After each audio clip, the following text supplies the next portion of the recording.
Welcome back to Pop Pop's Campy Movie Review, the series where Pop Pop reviews campy movies. And today we are going to be reviewing Crabs. Now, I'm not gonna lie, I was not expecting much out of Crabs. I thought we were gonna be dealing with something closer to Noah's Shark.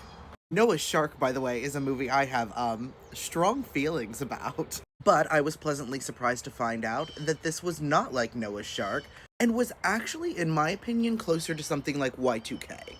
Now, Y2K had a significantly larger budget, it was created by A24, and it is lower quality. The acting isn't as good, but it was fine. It wasn't distractingly bad, or laughably bad. The CGI was not great, but when they utilized practical effects, those actually were pretty good. When applied to Mildred's wet puppet scale, this movie has some 10 out of 10 wet puppets. So what is this movie even about? Well, it's about a bunch of crabs that take over a town. That's it. That's what you signed up for. That's what you're gonna get. But the usage of the crabs is very creative. See, part of what I didn't like about the shark phenomenon when it comes to this kind of movie is there's only so much you can do with a shark. The shark has limited mobility. And even if you somehow get these sharks to break the law of physics, they're still sharks. Big mouth, tiny fins, there's only so much you can do with them, okay? But crabs, on the other hand, they have some range of motion. They have arms and legs. And a lot of them are small enough to get into unexpected places. And you have multiple sized radioactive crabs. You have the regular sized crabs. Those are the crabs that can get into the unexpected places. They can kind of sneak in and cause chaos. Then you have the man-sized crabs. And they can't sneak around, but they are a more significant threat. And then you have the monster crab. And yes, there is a kaiju battle in this movie. It made me quite happy. I actually wasn't going to bring up the kaiju battle, but they put it on the fucking poster, okay? But because these crabs can move so freely, they get up to shenanigans as well. So you have scenes that are, like, closer to what you would see in, like, Gremlins, where it's these radioactive crabs causing mischief. They're drinking, they're partying. Now it's time to move on to a grading standard that I have created myself, known as consensual bazongas. Now, if you have ever watched a movie like this, you know that 9 times out of 10, you are going to get bazongas. But the context of those bazongas does matter. If I am going to see bazongas in a movie, I want the woman showing them to be enjoying it.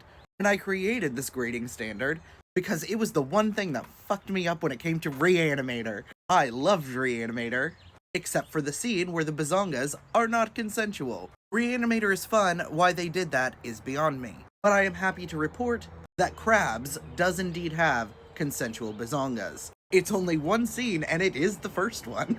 Like, right out the gate, checked that box. The other thing worth mentioning is that the main character of this movie is disabled. He is in a wheelchair. And I actually think the way they handled his disability was done very well.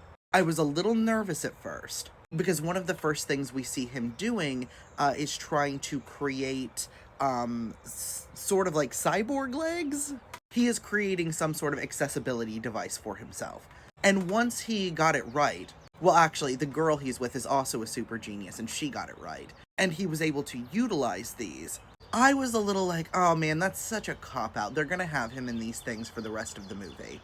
But nope, those fuckers locked up within 10 minutes, and it was then that I realized these things had only been set up to establish that the main character is an engineer.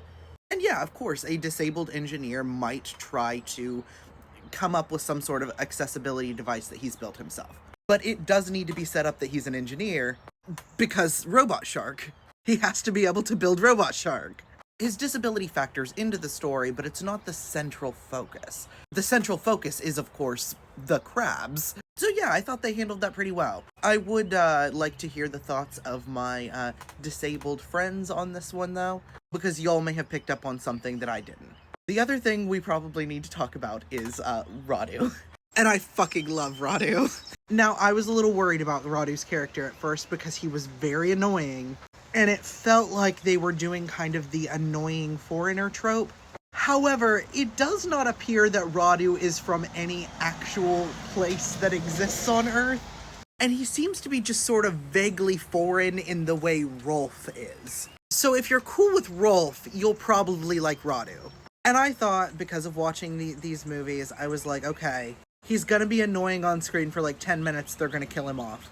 No, that is not what happens. I am not gonna tell you what does happen, but I will tell you I love this weird little freak, okay? Now look, I don't feel like you can grade these types of movies on a scale that you would other movies, right? Like, I can't compare this to The Godfather, you know? We're dealing with apples and oranges here. So I feel it is only fair to grade it on its own terms, you know? And we had consensual bazongas, we had wet puppets, we had an enjoyable storyline for the most part, some pacing issues, I will say that.